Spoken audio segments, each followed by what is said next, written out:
fiz uma listinha aqui de algumas perguntas. Achei que seriam menos perguntas, na verdade. Fiz a enquete bem sem pretensão nenhuma, achando que 2, 3 pessoas iam responder, mas tinham mais de 20 perguntas.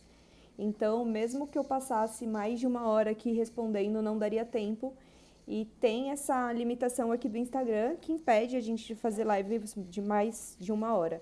Então, eu vou me programar para fazer outras lives e fazer algumas outras e abordar as outras perguntas que eu não vou conseguir hoje.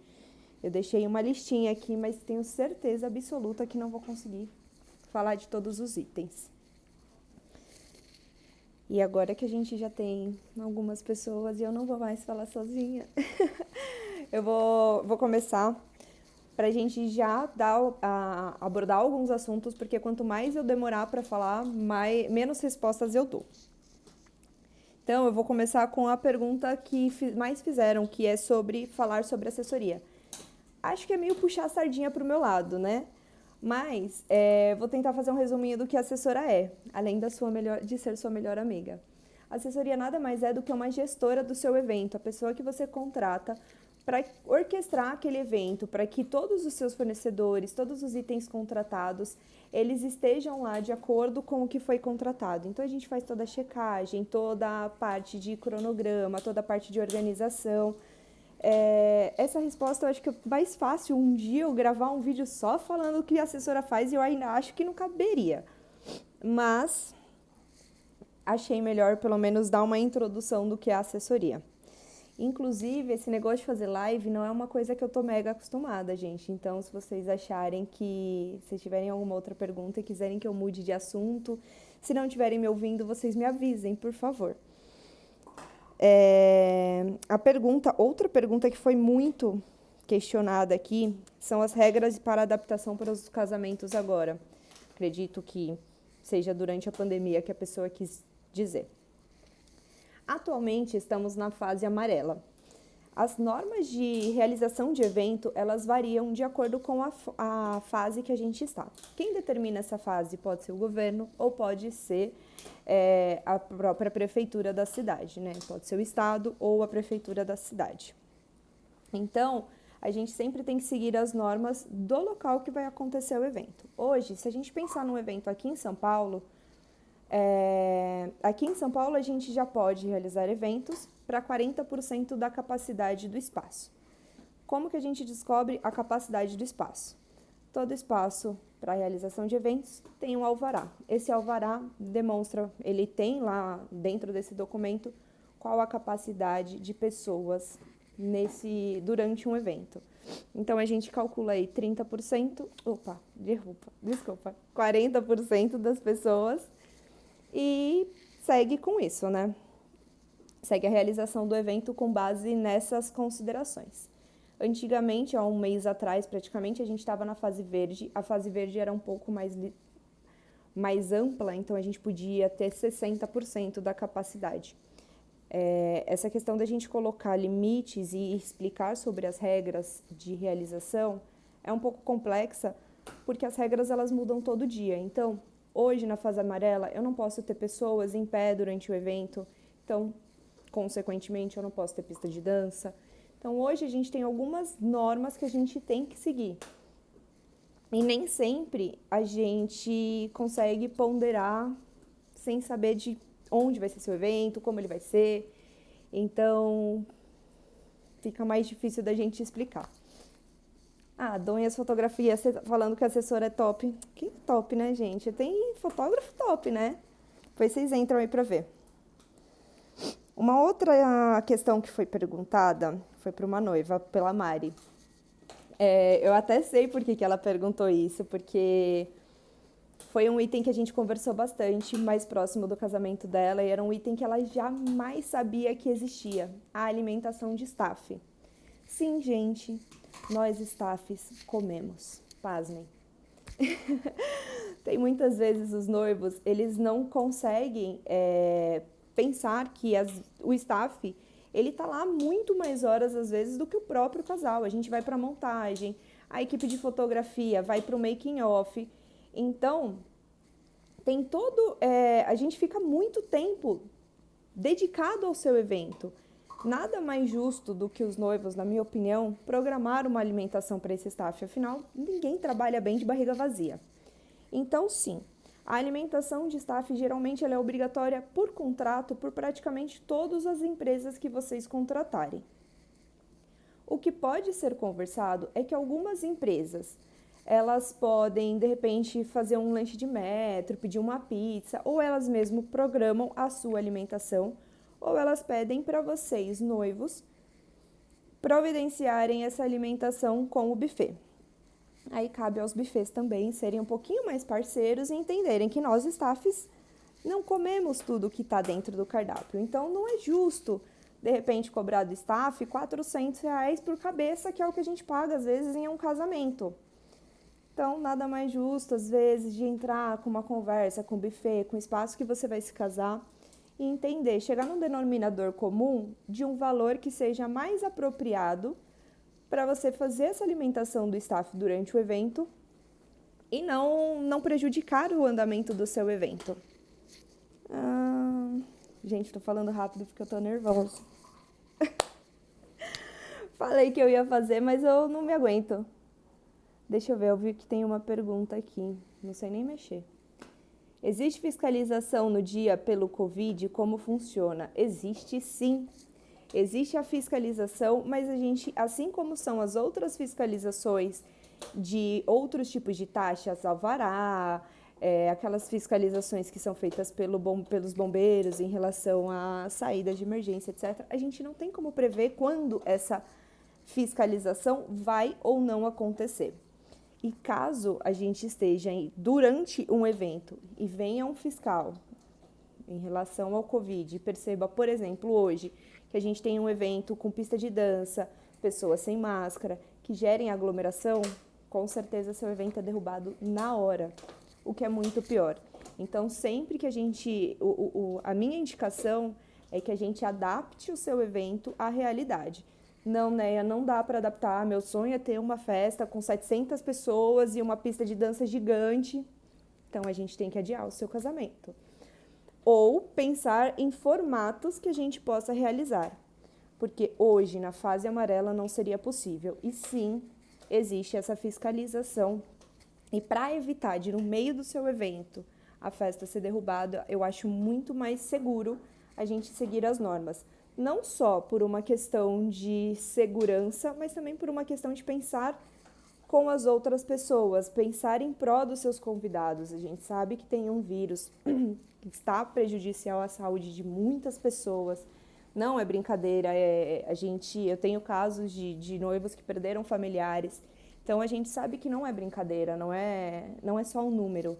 É importante a gente se cuidar e cuidar daquelas pessoas que a gente ama. O nosso sonho não precisa acabar, ele pode simplesmente se adaptar ou ser um pouco adiado. Deixa eu ver se tem mais alguma pergunta antes que eu volte para minha listinha. Não tem. Tem uma pergunta aqui que a Ingrid fez. O que os noivos devem fazer quando tem ou quando não tem assessoria? Por onde começar? Eu diria, comece por contratar uma assessora. Muitas vezes, os noivos, eu acho que tem aquele impacto, né? Fiquei noiva, por onde eu começo? Muitas vezes, os noivos não sabem por onde começar, o que fazer, como fazer. Então, quando você tem uma assessora que saiba te direcionar quais são as primeiras contratações, como você vai fazer a divisão do seu orçamento, como você monta a sua lista de presença, fica muito mais fácil. O grande erro dos noivos hoje, que eu vejo por fora, é que quando eles começam o planejamento sem esse conhecimento prévio, o que acontece? Eles acabam fazendo um investimento muito grande em espaço, em gastronomia, vão fazendo as contratações e quando chega num determinado momento, percebe o quê? Acabou o dinheiro. E aí, gente, acabou o dinheiro, não tem o que fazer. Aí acaba economizando em itens que são essenciais, por exemplo, fotografia, decoração, vídeo. Alguns itens, por exemplo, fotografia, não tem tanto como a gente economizar, afinal é o que fica do casamento.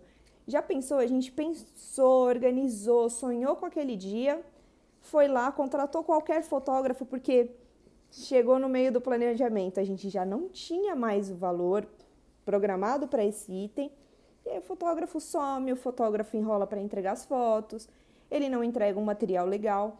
Então, é muito importante vocês, noivos, começarem pela assessoria, não só porque sou eu, ela tá roubando, mas assim, mas que vocês tenham esse conhecimento de qual é a regra, quais são as normas, o que deve conter em cada contrato.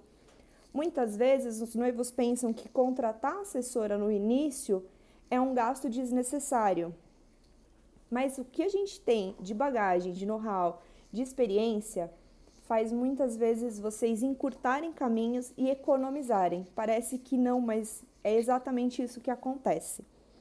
Quando os noivos não têm assessoria, o que eu sugiro? Que vocês se informem. Façam primeiro uma análise de quanto vocês querem investir nesse casamento, quantas pessoas vocês precisam convidar e querem convidar. E vão fazendo as contratações sem gastar todo o dinheiro logo no começo. Programa um valor para cada item. Pensa quanto que vocês querem investir em cada item. Para quando chegar lá na frente, vocês não economizam nesses serviços tão essenciais como fotografia, beleza da noiva, vestido. Eu vejo que são esses os itens que as pessoas menos investem porque de repente não tiveram um planejamento lá no começo. Então é mega essencial que vocês façam esse planejamento inicial. Tô ficando até sem fôlego.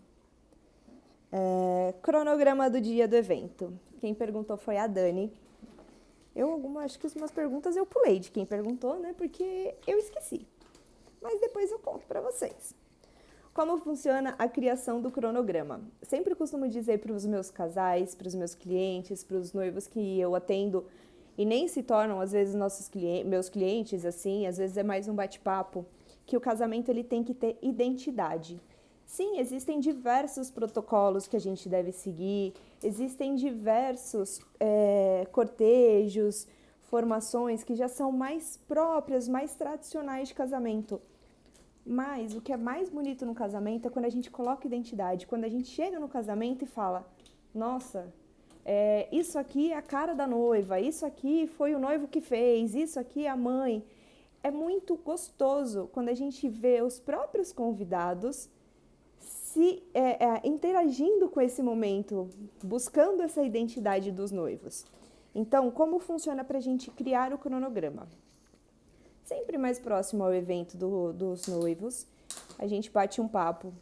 Por enquanto, os bate-papos têm sido mais online, mas antigamente era um bate-papo presencial, em que a gente levanta as questões de tudo que foi contratado, quais são os itens, fornecedores, contato de todos os seus fornecedores e fazemos uma lista de todos os itens contratados e também de todos os itens que os noivos desejam fazer no dia. Se eles querem fazer a dança do casal, se eles querem um cortejo mais tradicional, um cortejo mais despojado, quantos padrinhos são, e com base nas informações dos próprios casais, a gente cria um cronograma que tenha a ver com esse casal. Nunca existe uma regra. Por quê? Existem casamentos que a gente tem praticamente só a pista de dança, casamento daqueles mais doidos, os noivos só querem ficar na pista. Eu tenho casamentos mais tradicionais também. Aqueles casamentos que são mais sérios, que têm famílias mais idosas, que eles nem vão ter pista de dança. Então, eu acho que tudo tem que ser adaptado de acordo com o casal. Vi que tem mais pergunta aqui, gente. A Ingrid falando que foi a primeira contratação e já amamos essa parceria. Como não amar esse casal, gente? Até do noivado eu participei, que fique claro. O Thales também falando. Mas, quero entregar. Eu não fui a primeira contratação de vocês. Vocês contrataram o primeiro fotógrafo, que foi quem me indicou. Mas, amei. E vou com vocês até quando vocês tiverem os filhinhos, né? Vocês já sabem. Inclusive o noivo dela tá falando, Thales, contratem a Néia. Sim, gente, me contratem. Depois, porque minha agenda tá fechada, já avisei. A Jaque, que é uma cliente também, perguntando se na fase verde eles liberaram pista de dança. Não. Pista de dança é um espaço que gera aglomeração. Então, inicialmente, ele não está liberado. Na fase verde, a gente pode criar alguns pontos de convívio social, alguns pontos para as pessoas fumarem, para elas transitarem, em que elas não precisem usar a máscara o tempo todo. Mas isso depende muito de cada espaço, do formato da sua festa e das regras do local. Então, não existe uma resposta fixa que eu possa te dar, mas pista de dança, mesmo na fase verde, ainda não está liberado, porque é um espaço que gera aglomeração. Lohana disse que já vai me contratar. Eu tô te esperando, viu? Para você eu já falei, porque a gente conversou antes, e para você eu falei que eu segurava a agenda, mas eu não consigo mais outros clientes. É verdade, Ingrid. O Davi foi contratado, o seu fotógrafo, depois de mim, é verdade. Foi só de boa, que ele acabou só me indicando. Aí depois que vocês fecharam comigo, a gente fechou o espaço depois com ele. Bem lembrado. Também, né, gente? Faz quase 3 anos que a gente tá junto nessa organização dos casamentos, né? Minha cabeça falha. Recepção e organização dos convidados e dos profissionais. Também foi uma pergunta de uma outra cliente, da Vicky. Como que funciona? A recepção dos seus convidados, pelo menos de acordo com a minha empresa, cada assessora, ela tem o seu planejamento, a forma como ela lida. Eu vou falar da minha empresa, de como a gente lida com lista. Geralmente eu faço a confirmação de convidados, o RSVP, cerca de 1 mês, 15 dias antes. Com base nisso, eu já tenho acesso à lista de convidados, quantos são, quais são os nomes, se vão ter acompanhante ou não, e já monto essa lista de presença. Chegando no casamento, quando os convidados vão chegando, eu prefiro fazer a lista com base naquilo que eu já tenho. Alguns casais são mais descolados, menos tempo e acabam não fazendo essa lista da confirmação. Então, quando é assim, a gente anota nome e sobrenome de cada convidado. Mas isso abre um pouco demais, assim, para que venham convidados externos, porque a gente não tem esse controle tão grande na sua festa. Em relação à recepção e organização dos profissionais, como eu falei, a gente cria um cronograma de todos os itens que vocês têm para o dia do casamento. Então, os profissionais não ficam de fora desse cronograma. Inclusive, eles têm uma parte dedicada só a eles, que é a parte de montagem. Na parte de montagem e organização, o que acontece? A gente cita ali quem é o fornecedor, o contato, o que foi contratado e alguns detalhes. Por exemplo, quando a gente fala de decoração, eu coloco quais são as cores, quais são os formatos dos arranjos, quais são os estilos.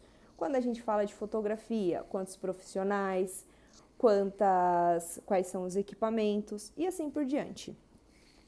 Sempre a gente agenda com os fornecedores o horário que eles vão chegar para a montagem, tanto para o nosso controle, para a gente recepcionar essas pessoas, tanto também para que a gente consiga prever qualquer tipo de imprevisto. Deus do livre acontece, uma equipe de totem bate o carro, marcou comigo de chegar às 2h30, eu já percebi que eles não chegaram, eu consigo dar uma ligada e falar: oi gente, tá tudo bem? Às vezes é só uma coisa boba, às vezes não, às vezes a gente precisa providenciar um item de última hora. Então é justamente por isso que existem todo esse planejamento, horário a horário, de quem, o que, como, para que a gente possa garantir que a sua festa seja incrível. Tem mais pergunta, eu acho. Gente, eu sou meio cegueta. Mesmo seguindo todos os protocolos, o tempo de festa foi reduzido por conta do corona? Sim, na fase amarela, sim. Os eventos na fase amarela não podem ultrapassar 6 horas de eventos e também eles não podem passar das 10 horas da noite. Então, na fase verde é um pouquinho, como eu disse, ela é um pouquinho mais permissiva. Mas eu não sei agora se a próxima fase verde, se eles vão fazer alguma adaptação ou não. Então eu prefiro manter as normas atuais, que são da fase amarela. 6 horas de evento e a gente também não pode ultrapassar as 10 horas da noite.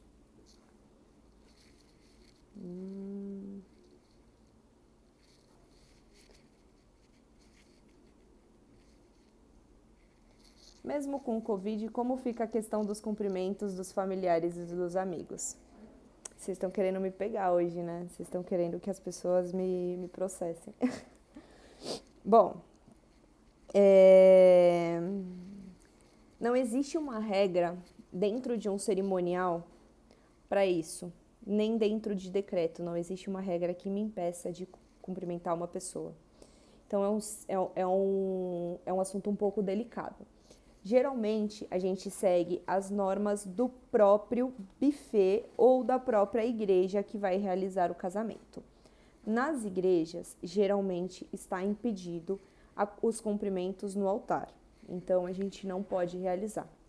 Quando é assim, sugiro a gente seguir no buffet as mesmas regras, não cumprimentar lá no altar. Lá na festa, acho que cabe um pouquinho ao limite de cada pessoa. Tem gente que não está nem praticamente saindo de casa, tá se resguardando, tá fazendo a quarentena assim bem à risca. Então, com certeza, essa pessoa não vai se sentir à vontade sendo abraçada. Acho que nesse momento vale um agradecimento geral no microfone, agradecer a todos que vieram, uma reverência e falar que em breve a gente se abraça, porque acho que vale a segurança de todo mundo, né? Daqui acabou as perguntas. Até perdi a pergunta. Ah, tem uma pergunta aqui legal. Beleza para noiva e cronograma de beleza. Beleza para a noiva e cronograma de beleza são duas coisas diferentes. Beleza para noiva é aquele profissional que vai cuidar da make, do cabelo. O cronograma é aquele resumo de itens que ele vai fazer para que a noiva não perca o horário. Então, por exemplo, se tem um banho de ofurô, se tem maquiagens, tem unha, etc., esse profissional ele vai colocar todos os horários para a noiva e o que ela vai fazer em cada horário. Consequentemente, a gente cria uma linha como eu posso dizer, uma linha do tempo da noiva. Isso evita atrasos e a gente sempre sabe onde a noiva está e fazendo o quê. Acho que esse assunto específico para dizer como esse cronograma é criado, porque existe um cronograma também pré-casamento, que é onde a gente faz testes, etc., a gente pode convidar uma pessoa aí que seja especialista nisso e responder. Mas basicamente é isso. A gente contrata uma equipe responsável pela beleza da noiva e ela vai criar esse cronograma pré-casamento, que é quando a gente faz o teste, como será, etc., e vai criar um cronograma para o dia do casamento. Thales perguntando como é o dia do noivo e como funciona. Diz você. Na verdade, o dia da noiva é uma coisa que a gente sempre espera, né? Uma coisa que já tá meio que é muito tradicional. É quase uma obrigação da noiva fazer isso. O noivo, ele acaba ficando um pouquinho de lado, porque as pessoas quase não pensam nisso, mas tem o dia do noivo sim, eu acho que é super legal fazer esse momento. Primeiro, porque são fotos, são imagens e são momentos que vocês não vão viver novamente. Então, quais são as sugestões para dia do noivo? Dá para fazer uma barbearia, juntar os padrinhos, tomar uma cerveja, um suco ou uma água, enfim, fazer aquela bagunça de recepcionar, de se reunir com seus amigos e aí já aproveitar, parar a barba, fazer cabelo. Outra opção é a gente locar um hotel, um hotel não, né? Um quarto de hotel. Mesma coisa, dá para fazer só o noivo, dá para ele juntar com os pais, dá para ele juntar com os padrinhos e fazer uma baguncinha pré-casamento. E uma outra opção, que é uma opção mais econômica, mas tem sido super utilizada agora, principalmente com os eventos da pandemia, acabou que os apartamentos dos noivos acabaram ficando pronto antes do casamento. Então, muitos noivos têm optado em se arrumar no próprio apartamento. Às vezes levam os pais, fazem, se arrumam, aí a gente chama a equipe de fotografia para finalizar aquela parte do noivo colocando o terno, os acessórios, o sapato. Fica muito interessante. Eu acho que vale a pena sempre fazer. Casamento é um momento muito único, então tudo que a gente consegue acrescentar, céu é o limite, né? É sempre bom vocês fazerem também.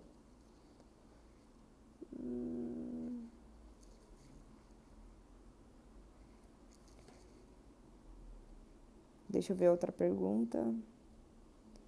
Assessoria para outros eventos. Sim, fazemos.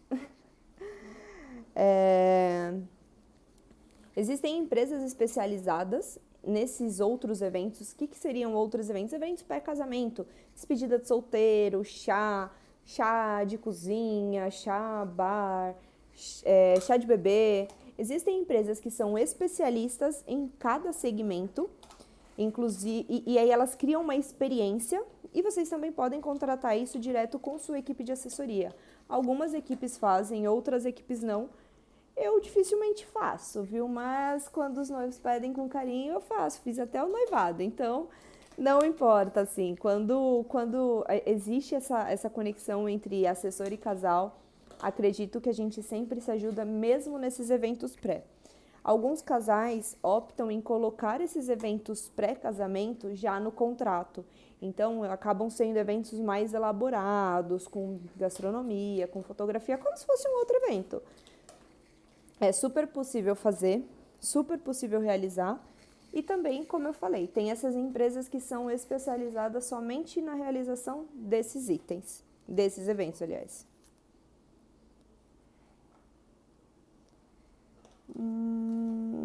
Regras para cachorro no casamento. Eu quero matar quando a noiva me fala isso, porque eu amo cachorro, né, gente? Vocês sabem que eu tenho 2 e, inclusive, eu tenho 2 agora, porque quando eu casei eu só tinha 1 e o Bud levou minhas alianças. Então, assim, quero matar porque perco o foco, gente. Não sei lidar.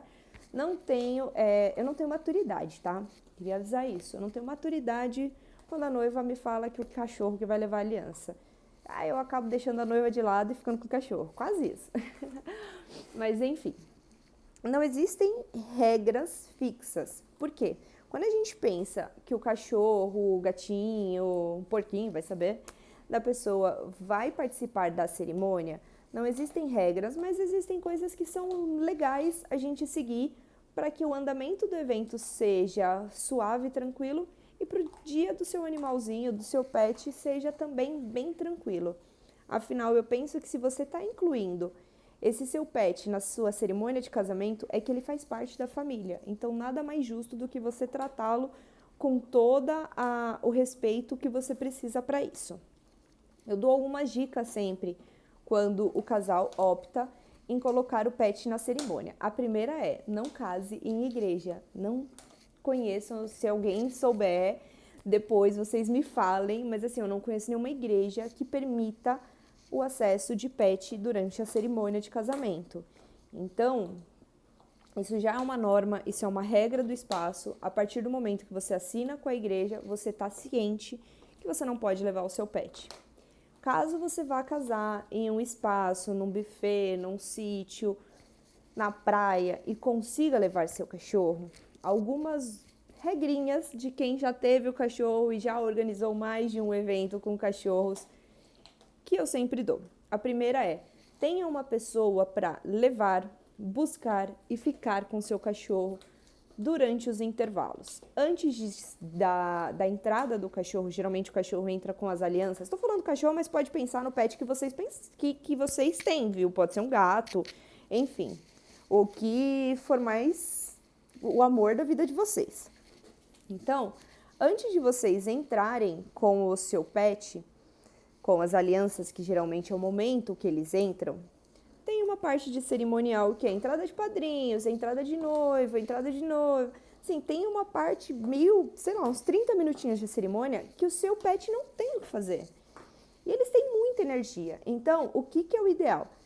Que você tenha uma pessoa para chegar com o seu pet já próximo da cerimônia, mas não tão cedo, não antes como a gente pede para os convidados. A mesma regra cabe para durante a cerimônia. Começou a cerimônia, o que fazemos com o pet? Não dá para deixar ele ali no altar. Até dá, sim, mas muitas vezes ele vai latir, ele vai se sentir incomodado, tem muita gente, tem muito barulho. Então, a minha sugestão, a mesma pessoa que levou, a gente geralmente entrega disfarçadamente o cachorro, essa pessoa fica com o cachorrinho ou com o gatinho até o final da cerimônia. Acabou a cerimônia, se os noivos optam em sair com o pet, saiam com o pet tranquilamente. E aí, já façam as fotos que vocês querem. Por mais que o casamento seja um momento gostoso para vocês, noivos, ele acaba não sendo tão confortável para o pet. O pet quer brincar, o pet quer passear, o pet quer outras coisas. Ele tem uma necessidade diferente da nossa. Então, caso seja o interesse de vocês fazer fotos protocolares com o pet, já sugiro que vocês façam isso o quanto antes. Assim, você pode liberar o pet, aquela pessoa que já levou, leve embora também.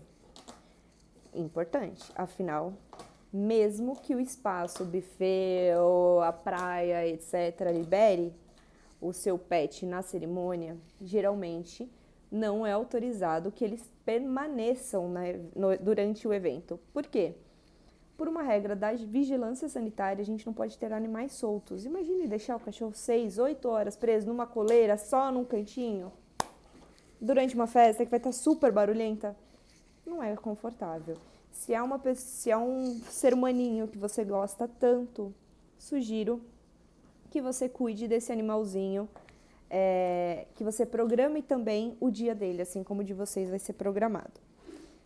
Outro ponto que eu sempre acho que vale a pena, não sei se para todo mundo, mas assim, eu tenho Border Collie. Então, é aquela energia sem fim, é uma energia como se fosse uma criança. Eu sempre sugiro aos casais que mandem esse cachorrinho para uma creche, para um lugar que ele possa brincar e liberar um pouco essa energia que ele já tem acumulada. Porque ele chega no casamento muito mais tranquilo, muito mais fácil dele ir para lá. E aí tem duas vertentes. A primeira é, eu quero que meu pet entre sozinho no casamento. Beleza? Adestramento. Óbvio. Porque pensa, se for um cachorrinho, primeiro arranjo que ele vê, ele vai falar, levanta a patinha e faz xixi. Não é legal. É engraçado agora que a gente está contando, mas não é tão legal. Então o ideal é que esse cachorro já esteja adestrado para fazer aquele caminho da cerimônia. Caso vocês não confiem tanto nos cachorrinhos, no pet de vocês, como era meu caso, aí eu sugiro vocês colocarem uma pessoa para entrar com esse animalzinho. Eu já tive casais que pediram para os avós entrarem, sobrinhos, crianças, um adulto, um tio. Então, assim, é super tranquilo. O animal ele é guiado até o altar e facilita para ele não fugir, não dar nenhuma gafe ali no momento. Acho mais seguro. Gosto mais, confesso. Inclusive, eu vi que uma noiva minha, uma cliente que já casou, aqui ó, a Carol fez o casamento dela com a cachorrinha. A cachorrinha entrou linda, plena, ficou lá no altar com a gente, não deu um pio. Passou a cerimônia, fez as fotos, acabou as fotos, ela foi embora tranquilamente, os noivos curtiram as 8 horas de festas que eles tinham e só depois eles encontraram o bebezinho da vida deles, né? Deixa eu ver o que mais. Como contratar fotografia? Gente, contratar fotografia, assim como contratar qualquer outro profissional, a gente tem que levantar aquilo que é importante para nós. Então, fotografia, você tem que entender que existem estilos de fotografia, estilos de fotógrafo, estilos de estúdios. Tem empresas que são maiores, que têm um estilo diferenciado. Tem empresas que são menores, que são mais autorais. Tudo isso deve ser levado em consideração para que o resultado do seu casamento seja retratado da forma como vocês gostam. O que é importante na parte burocrática da contratação? Quantidade de pessoas na equipe, isso tem que estar em contrato. Precisa ter, óbvio, né? Acho que depois dessa pandemia ficou muito claro que todo contrato ele precisa ter regras claras em relação a cancelamentos e adiamentos. Acho que foi um dos pontos que os noivos mais sofreram, porque muitos contratos não tinham essas normas. E quem esperava a gente viver uma pandemia, uma coisa tão grande desse jeito? Então, é importante que a gente tenha normas de cancelamento, normas de adiamento, quantidade de pessoas na equipe. Se for ter álbum, como é o álbum, quais são as fotos, quais são a quantidade de fotos, tipo de acabamento, quantidade de páginas, uma descrição completa desse álbum. Se for ter uma retrolife, se for ter um pré-wed, tudo aquilo que foi contratado precisa estar dentro do contrato de vocês. Se é um trabalho autoral, você está contratando a pessoa porque você gosta muito daquele profissional X, que esteja em contrato, que é aquele que é aquela pessoa que estará no casamento de vocês. Óbvio que a gente entende que alguns imprevistos acontecem, principalmente agora na pandemia. Assim, de repente a pessoa está doente, não pode comparecer no evento de você, como ou por quem ela será substituída. Isso precisa estar muito claro. E aí entra até na última pergunta que eu deixei aqui anotado, que é sobre os contratos, como analisar.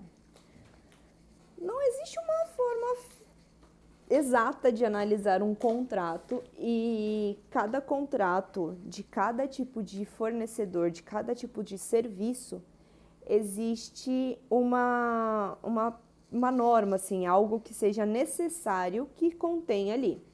O que eu preciso ter em todos os contratos, independente de serviço contratado? Primeira coisa, dados da empresa, óbvio. Então, né, eu fechei com uma empresa, eu fechei com um amigo de um amigo meu, ele não tem empresa aberta, mas eu super confio, tudo bem, dados dessa pessoa. A gente precisa saber quem a gente está contratando, e isso precisa estar no papel. É muito importante. A gente viveu aí uma pandemia, eu tive diversos casos de casais que tiveram problemas com contratos na hora somente de adiar. Então, é quando a gente começa a rever aquilo que a gente assinou. É muito importante que vocês, antes de assinar, leiam aquilo que vocês estão compactuando, aquilo que vocês estão dizendo que vocês estão contratando. Então, é muito importante que tenha os dados da empresa, é muito importante que tenha uma descrição de todos os itens que foram contratados. E vamos pensar assim, a gente atende eu atendo pelo menos cerca de 40 casamentos por dia, quem me dera, por ano. Eu atendo cerca de 40 casamentos por ano. Eu conheço empresas que atendem 100, 1.000, 5.000, sei lá. Então, não dá pra gente lembrar de cabeça o que a gente vendeu para fulano, para você, para o outro. Não dá.